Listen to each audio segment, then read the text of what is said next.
那还是在夏天来西雅图了。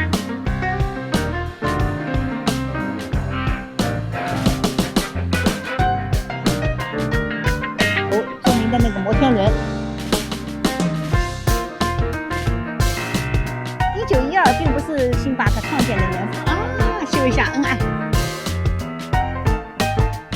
最重要的打卡点，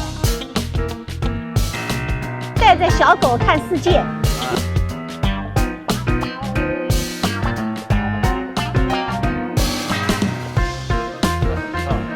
见证一下咖啡帝国的咖啡。会在后面收上去。这个就是星巴克最早的这个标志。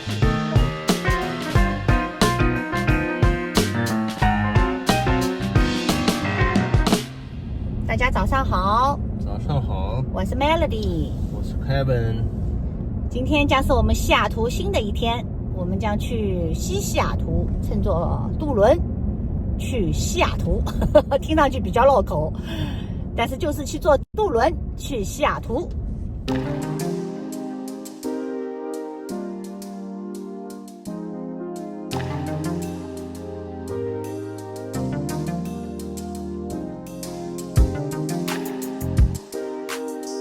这是星巴克总部，咖啡帝国。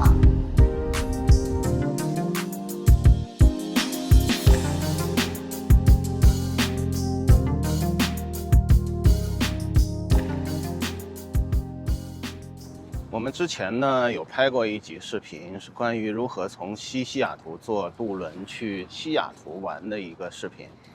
今天呢，我们如期的兑现承诺，我们又来到了西雅图，打算在这里坐 ferry 去西雅图的 Pack 市场。同时呢，这个西雅图的这个渡轮也是看西雅图天际线最好的一个角度，就是在这边一直坐船去西雅图。坐船的码头呢就在前面，码头虽然不大，船也不是特别多呀，但是我觉得这倒是游客必来的一个地方，所以上次我没讲。船来了。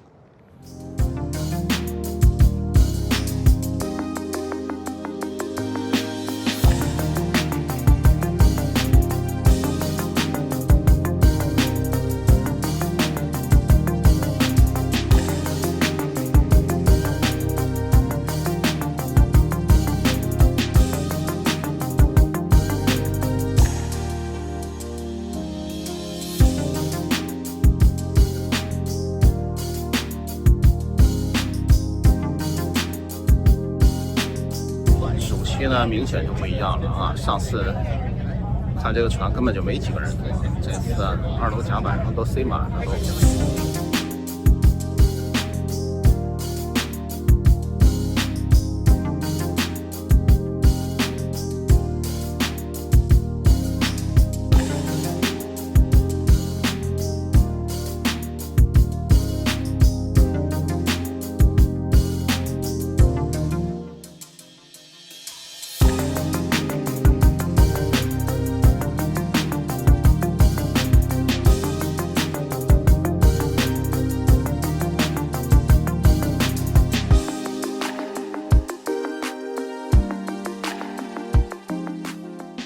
大家好，我们下船了。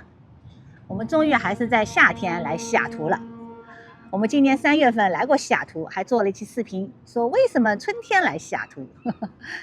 现在为什么夏天来呢？我们喜欢来离自己家不远的，而且有我们特别喜欢的城市。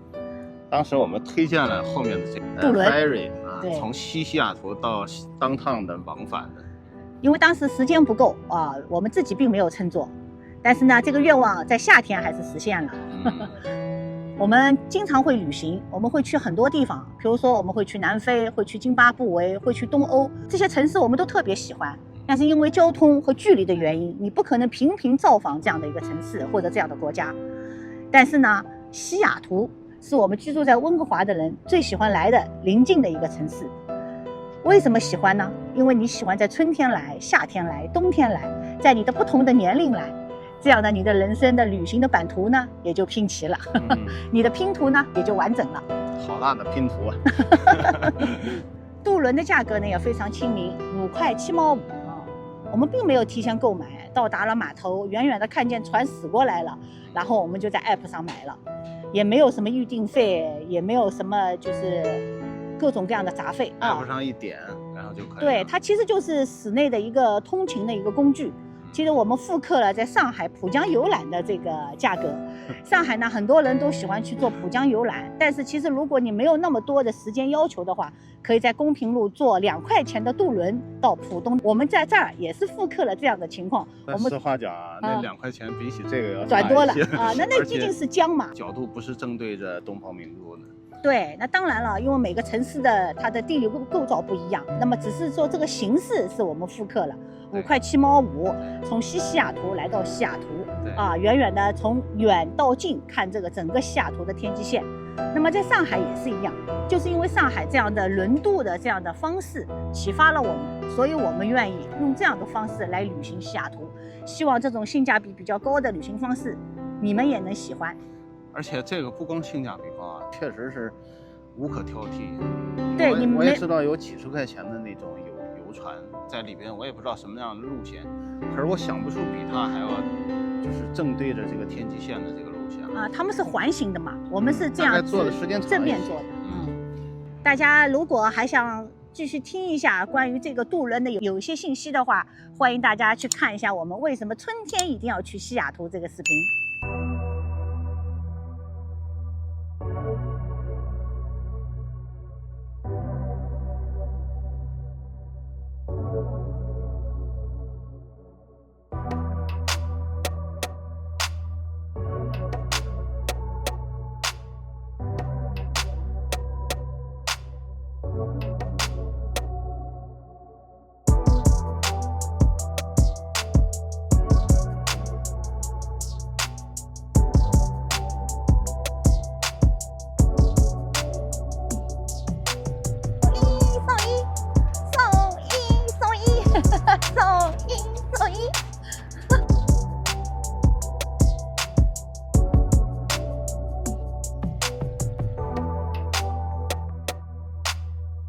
我们从50号码头下来，沿着那个滨海这条路啊，现在去往那个派克市场。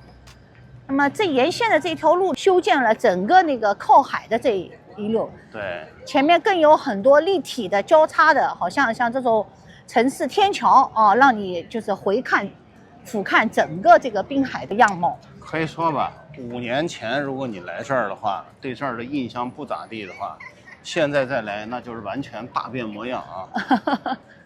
很多人认为我们去派克市场是不是我们要去喝那个第一家的星巴克的咖啡啊？啊，我们不去啊，去星巴克喝星巴克，我们有一个好地方。咖啡没问题，就是排队时间太长了啊。我们要去一个既能看到棕色美人鱼的，又可以停车的这么一个好地方。这地儿不用排队。那我们会带大家去的。你看，我们不知不觉已经走到第56号码头了。其实呢，不要看的数字大，好像从50号码头下船，其实这你边走边看，这一会儿就到了。后面就是西雅图码头著名的那个摩天轮。摩天轮呢，很多城市都有，包括拉斯维加斯。其实拉斯维加斯也有一个非常漂亮的摩天轮。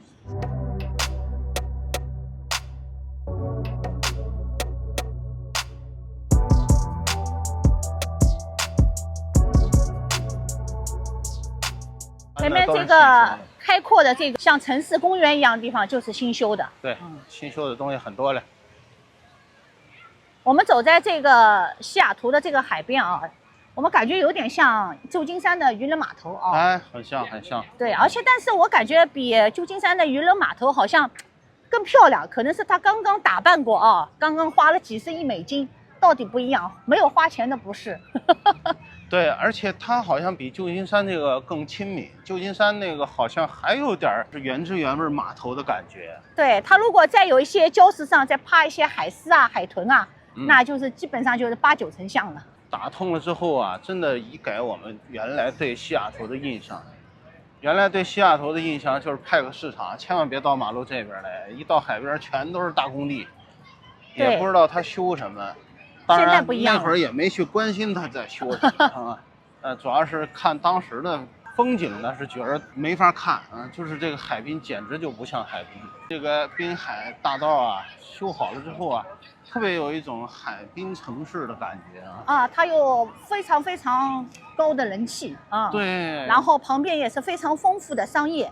对啊，大家走来走去就再配上可以载载客的渡轮，可以载汽车的渡轮。啊，就感觉游程就会比较丰富一些啊，对，就是哪怕你什么商店都不进啊，什么景点都不去，就沿着这一条路走一走，各种各样的这个活动的形式，你就会感觉特别。这边也是都重新，这也是新修的啊。上这个平台，然后再走没多少路就可以到派克市场。嗯，还有了，又有了。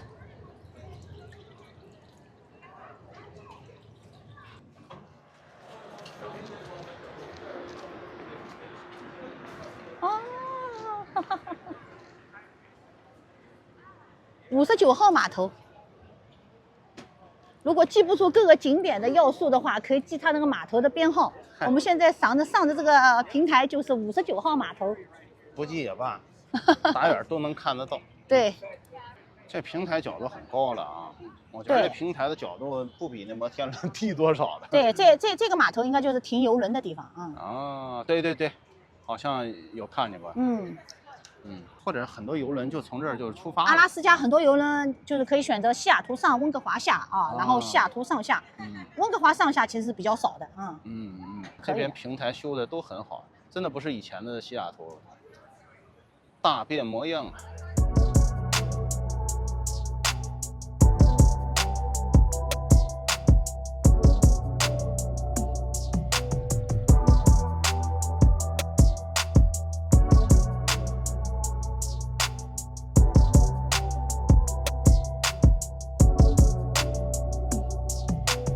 这还有一个遮阳棚呢，卖冰激凌。但实际上来讲，虽然今天天气预报报28度啊，我觉得海边好像比这个市区里边要好一些。没有觉得炎热，一滴汗都没有。但是 Kevin 有微微出汗，那我有，因为他这个人本身就特别容易出汗，我特别怕热。他现在设计的就有各种这样的突出区的观景点，不同高度的，而且可以伸向不同角度的啊，对，就是它不会是特别整齐划一的，就单一一条直线的海滨大道啊。考虑到所有人的需求，比如说孩子啊、轮椅啊、老年人啊，对吧？对于拍照或者录像都是一种引导作用，就是让你觉得哎，这样的点一定会有一个很出片的角度。对啊，因为你看湖水要在高处看，看城市也要在高处看。看这个角度也是非常不错的，看整个海滨大道的一个观景点，而且它的海拔特别高，角度特别高。我甚至觉得它跟摩天轮有一拼了。远处还是能看到一些港口工业化的影子。那连这下边的路也都一块给修了，所以能够实现行人通过天桥啊走来走去，不影响任何马路的感觉。以前我印象中过马路也要等一会儿啊，到处都是穿公路的。最主要它这个设计啊，多样化、立体化啊，并不是一刀切的。对，对，突然发现就是原来的那个火车道还都保留着。对，因为它可能是货运码头啊，有很多这个货物的需要。我现在没有看到火车，但是能够听得到火车的声音，非常嘈杂。对，所以我怀疑下面以前有火车道吗？不知道，没有印象，没有怎么在意啊。上到这个平台，然后一转身，后面就是派克市场。哎，比以前方便很多了。对，行人也不用在公路上。没错，你既不用和汽车争道路，也把几个重要的停留点给串联了起来。所以这儿游客，我觉得比以前多很多倍啊，是吧？而且西雅图啊，后面还要开世界杯，这是一个世界杯的体育场。那远处那体育场就是他们世界杯，就是多伦多温哥华2026年是吧？这个西雅图美加墨世界杯。哦，美加墨世界杯还有西雅图啊？有啊，有一站西雅图的。那温哥华和多伦多两个是在加拿大的，然后墨西哥有3个城市，然后其他都在美国。那就其中一个就是在咱们这个西雅图。先抽温哥华的，抽不到的也可以抽西雅图，是吧？反正是需要抽签的。可以计划起来了。轻易买不到啊。你看现在这个锁呀，都比以前进步很多呀。以前看起来很乱，现在就是整齐划一的挂在这里，就不会让你感觉它特别突兀啊。让我们宋一沿着金猪的脚印。来，我们亲一下它的鼻子。世界上第一家星巴克。到派克市场了。对，首先要来这个1912。1912并不是这个星巴克创建的年份啊，只是这个店的门牌号。所以我们经常会说我不去1912啊，就是不来这儿排队，排那么多的时间的队。其实当然队伍长啊，有可能排20分钟就进去了啊。里面就会有一些限定的杯子啊，最主要就是露点的棕色美人鱼，双尾美人鱼。但是我们有一个好地方，也能看到这样的美人鱼。派克市场我们也想多想一句啊，它好像是成立于1907年，对吗？对，1907年啊，它马上要过118岁生日了啊，在8月17号，所以这么一个古老的地方，我们还是特别喜欢玩这样的地方，也逛这样的地方，因为它不做作，因为它本身历史的沉淀就是这样。对，是个很有沉淀历史的地方。据说这个西雅图啊，地下还有一个可以去的地方叫地下城啊。因为西雅图曾经经历过一场大火灾所以他把那个下面那层啊烧坏了的，保留了几个，可以作为旅游参观用，也蛮有特殊意义的。我们没有去过，我们也不准备去。如果有兴趣的话，但是呢，提供这么个线索，给有这种爱好的人呢，可以考虑一下。对。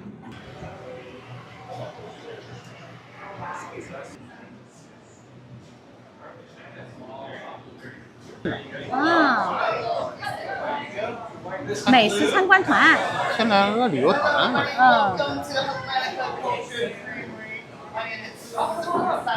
啊，一人分一个小冰淇淋吃。店长出来介绍啊。盖子打开，它就停止转动了，所以它这个咬冰淇淋比较方便。它要双色的。你看盖上它就开始搅了。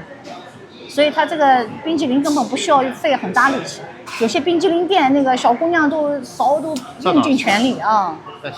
软的冰淇淋。对，这样的，一个大大的蓝莓碗。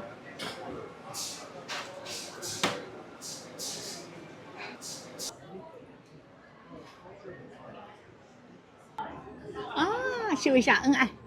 哎呀，甜哇，甜到心里。软软的，新鲜的感觉。对，就是感觉特别好，软冰淇淋，希腊酸奶软冰淇淋。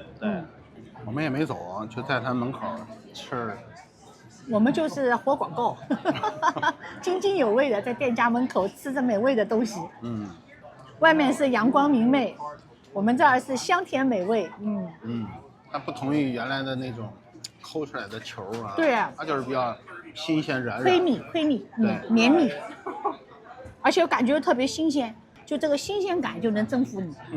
看到没有？这卖饼的这个生意还不错的。美心饼家呀，香港人的。香港人的。cheese cheese。先这么搅完变这样了。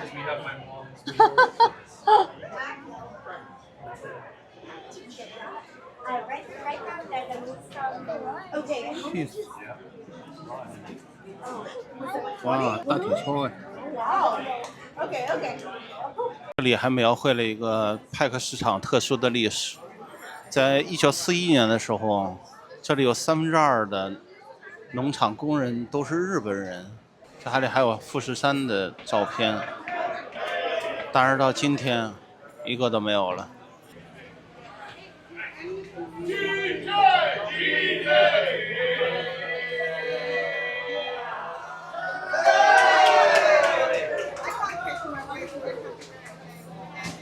市场外面一路的那个金猪的脚印，走进去。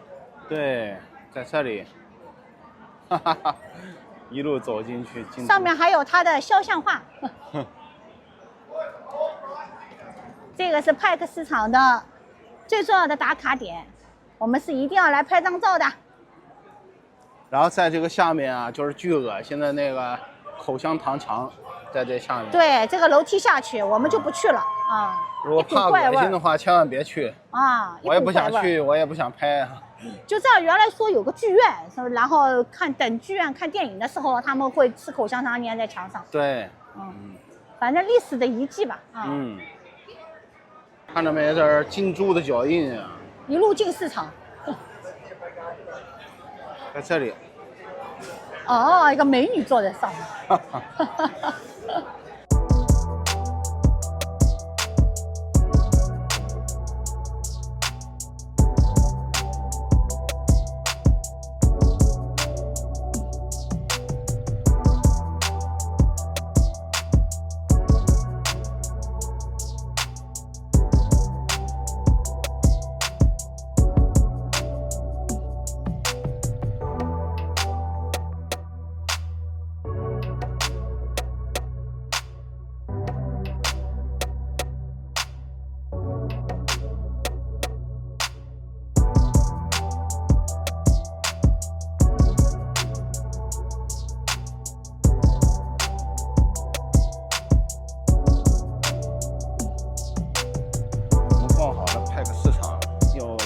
又回到了码头啊，50号码头，坐这个 water taxi， 对，回西雅图啊。只是我们发现一个细节，就是人家排队的时候啊，并没有像我们像弹簧一样的这样排队啊，一根线一根线按照先后顺序放，它就是无非多一个人放绳子而已，但是让我们可以少走很多路，就是细微处感觉人性化，对。带着小狗看世界。又完成了一小步，小狗也做过 ferry 了，小郭也去过派克市场了，对吧？小狗也去过希腊冰激凌店了，虽然没有吃。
我们下船了，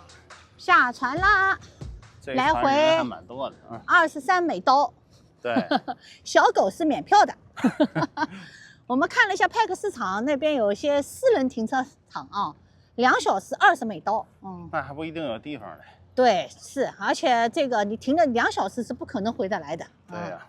所以说就是，如果你还想丰富一下你的游程啊，不单单就纯粹玩一个派克市场，像我们这样把车停在西雅图，而且停车费是免费的，这样来回渡轮加上海滨步道加上派克市场往返，感觉这个是西雅图扫盲打卡非常好的一条线路。如果你想在短时间内了解这个城市长什么样子，对，哪怕只有1小时，我还是建议把这1小时也留在这个船上，对，留在这个海湾里边真的很漂亮。我们下船之后呢，现在准备更改一下行程，本来准备过2天再去的，现在我们就准备去星巴克的总部，棕色美人鱼的老家。好多人排队呢都想买一杯第一家星巴克的咖啡，但是呢，它消耗的时间非常的长。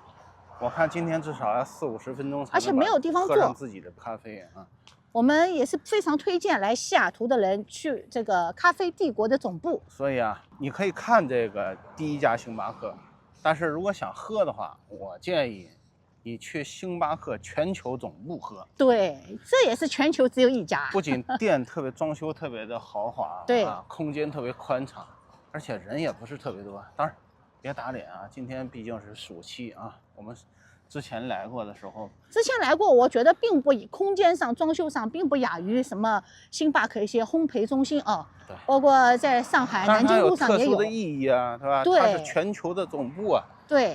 啊，它这个房子的顶上有一个绿色的美人鱼，它那个大堂里有一条棕色的美人鱼。嗯，好，待会儿我们看一看啊，也就是星巴克的全球总部。建筑上面啊都是星巴克的标志。我们今天啊来在全球总部的楼下喝一杯咖啡，见证一下咖啡帝国的咖啡。嗯，这品牌是1971年的，跟我同岁啊。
味道怎么样？味道挺好的，挺酥脆的啊。这个是辣椒的，我刚才吃了一个，也感觉特别好吃。坐在这个地方，我有一种被人家抢到了，就是员工的朋友被抢到了柜台后面收饭款。这是蘑菇的，这里边好吃吧？